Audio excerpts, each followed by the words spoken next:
안녕하십니까, 김대영입니다.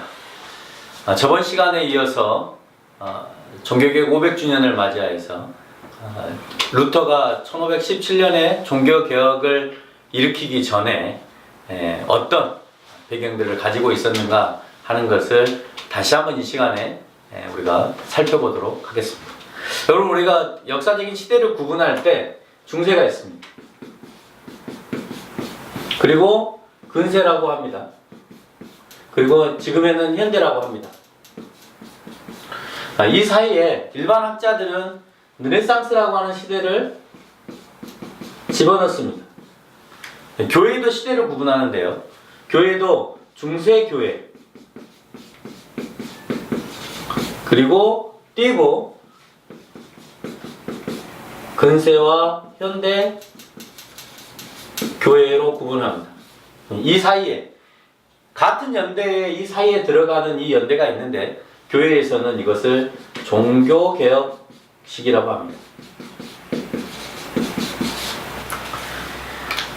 이와 같이 시대적으로 구분을 할 때 르네상스와 종교개혁은 시대적으로도 일반 학자들이 구분하는 시기 안에와 또 교회 역사 학자들이 구분하는 시대 안에 이렇게 르네상스와 종교개혁은 맞물려 있다라고 하는 것을 알 수가 있습니다.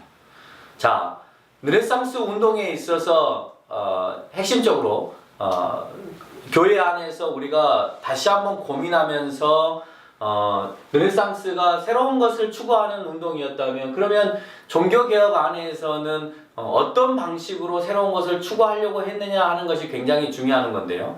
과거에는 교회 안에서 교부들이 전통이나 관습에 의해서 보여주고자 하는 것만 보게 하거나, 또는 알려주는 것만 알게 하거나, 또는 이해시키는 것만 알게끔 하는 거였다면, 이제는 인간들 스스로가 하나님과의 관계에 있어서 스스로 보기를 원하고, 또 스스로 알고자 하였고, 또 스스로 이해하고자 하는 욕망의 분출이 일어나는 시기가 이 르네상스 시기에 맞물려 종교개혁 시기에 교회 안에서 일어나는 어떤 그 분출적인 이성적인 욕망이었다라고 말할 수가 있겠죠. 자, 이 시기에 신학자이면서 철학자였고 시인이었던 단테가 신곡을 쓰게 됩니다.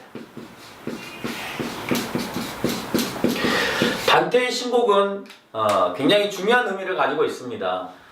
물론 이제 1200년도 후반에 이제 이 작품을 만들어내면서 훌륭한 이제 문호가로서 이제 등장을 합니다만은, 이 단테의 신곡을 통해서 그 다음에 최초로 인문주의자라고 하는, 더군다나 이제 신학을 공부하면서 이 사제들 안에서 그렇게 인문주의자로 이렇게 명명을 받는 사람이 있었는데, 그 사람이 페트라르카라고 하는 사람이었습니다. 이 페트라르카라고 하는 사람에 의해서 처음으로 이제 인문주의자라고 하는 단어를 받게 되어지죠. 이 페트라르카라고 하는 사람은 1304년부터 1374년에 이태리에서 출생하여서 이태리에서 이제 르네상스 운동을 일으켰는데, 이 사람도 역시 교회가 중심이었습니다. 당시 유럽은 태어나면서부터 다 기독교인이었기 때문에 그 기독교 문화 속에서 살아갈 수밖에 없었습니다.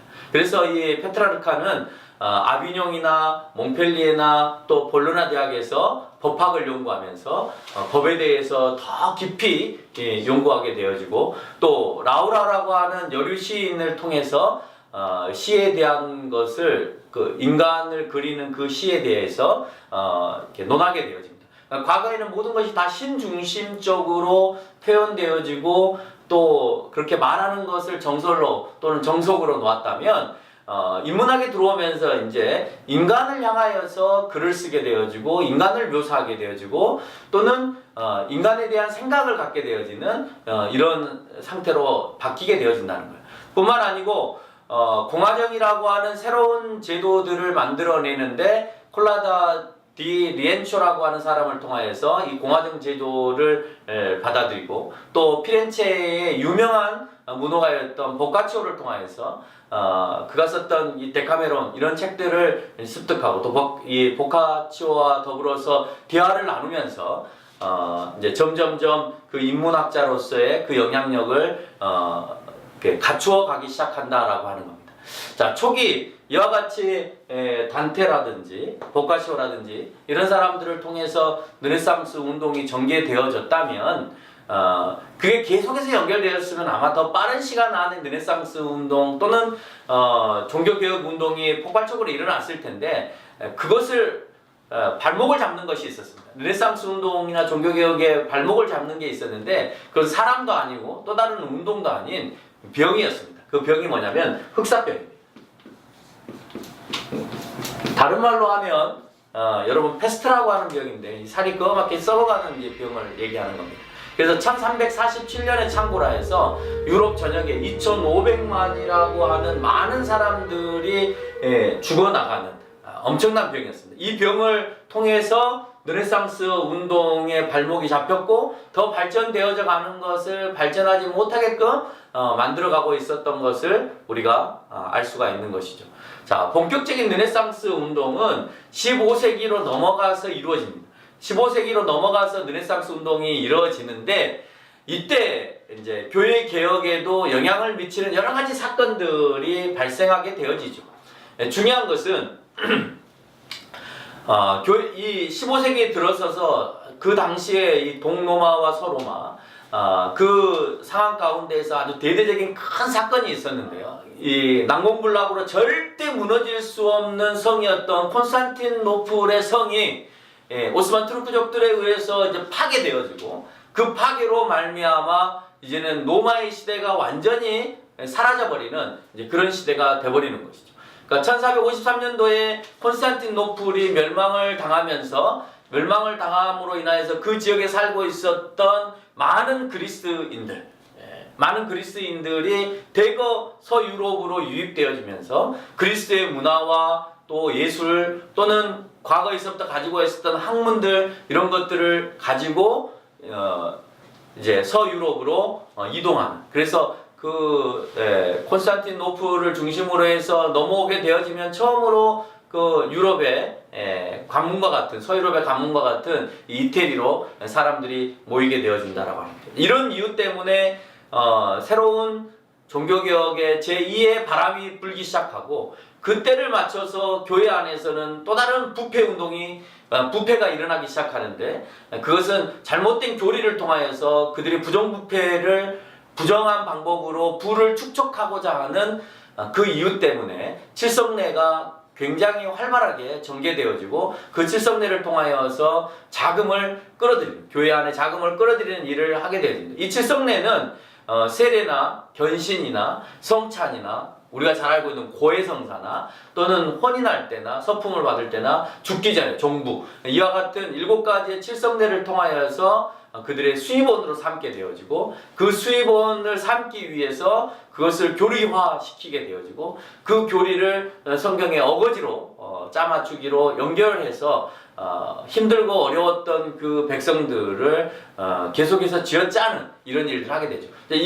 이렇게 못 살고 힘들었던 상황 가운데 계속해서 교회 안에 세금 아닌 또 다른 그런 세금과 같은 것을 내야 되는 돈을 내야 되는 이런 것들이 사람들을 더욱더 폭발하게 하는 자극이 되어진다라고 하는 거죠. 그러니까 과거의 원전에 지금 우리가 보고 있는 그 당시에 로마 사람들이 보고 있었던 라틴어 성경에가 그렇게 되어 있는지를 다시 확인하는 헬라어 성경과 또는 히브리어 성경을 다시 보게 되어지는 일들을 하게 되어진다라고 하는 거죠. 자, 종교개혁에 있어서 또 다른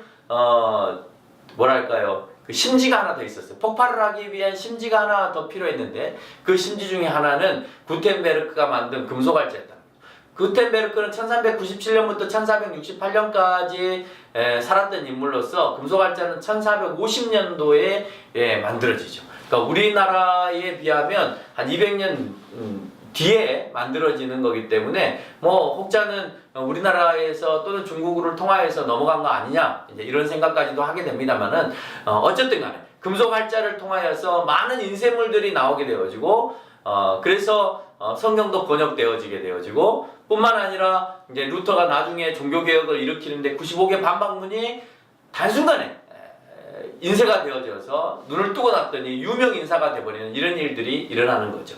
자, 루터가 종교개혁을 일으키기 전에 이미 이제 14세기, 15세기부터 새로운 르네상스 운동이 전개되어질 때 루터 이전의 종교개혁자들 또는 루터에게 영향을 주었던 그 이전 종교개혁자들이 있었는데 대표적인 사람이 이제 체코의 후스라든지 또는 영국의 위클리프와 같은 사람입니다. 물론 후스는 위클리프의 영향을 받아서 체코에 가서 종교개혁을 일으켰던 사람이고 위클리프는 영국 내에서 새로운 라틴어 성경을 영어로 번역하면서 또는 로마 카톨릭의 잘못되어져 가는 부패에 대해서 거론하면서 종교개혁을 시도했던 사람들입니다. 자, 이런 사람들이 그 다음에 후손들에게 연결이 되어져서 계속해서 루터에게까지 연결이 되어지는데 위클리프는 롤라드라고 하는 사람을 통하여 롤라드 파가 형성이 되어서 루터가 살았던 그 시대까지도 영향을 미쳤고 또 후스도 역시 마찬가지로 형제단을 만들어서 독일과 이 체코 그 경계 라인에서 왕래를 하면서 이런 개혁적인 정신들을 루터뿐만 아니라 루터와 관련되어 있는 많은 종교 개혁자들에게 영향을 미쳤던 사람들이었다라고 하는 거죠.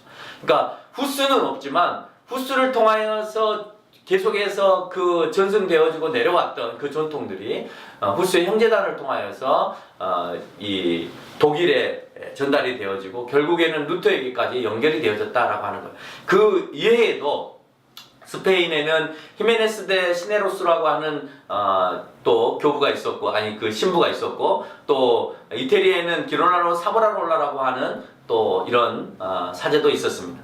또 에라스무스가 루터보다도 조금 더 좀 앞에 네덜란드에서 종교개혁을 일으키고 또 헬라어 성경을 신약 성경으로 번역하는 작업들을 하게 되어지고 또 독일에서는 토마스 뮌처가 또 영국에서는 존 피셔와 토마스 모어가 이와 같이 종교개혁을 준비하고 있었던 인물이었다라고 하는 겁니다. 이것을 통해서 드디어 이런 많은 사람들이 앞서서 종교개혁을 준비하고 일으켰기 때문에 또 그런 것들에 대해서 발달이 되어지고 또 심지가 되었기 때문에 이 루터는 그것들에 대해서 영향을 받았고 또 그것에 대해서 다시 한번 생각하게 되어지는 종교의 부패성이나 잘못되어져 가는 이 교회의 모습들을 고민하게 되어지고 그래서 그대로 참을 수 없어서 뭔가 시사하는 메시지를 던지게 되어지고 그것에 대해서 답을 요구했지만 답을 요구하지 못하는 상황이 되어졌습니다.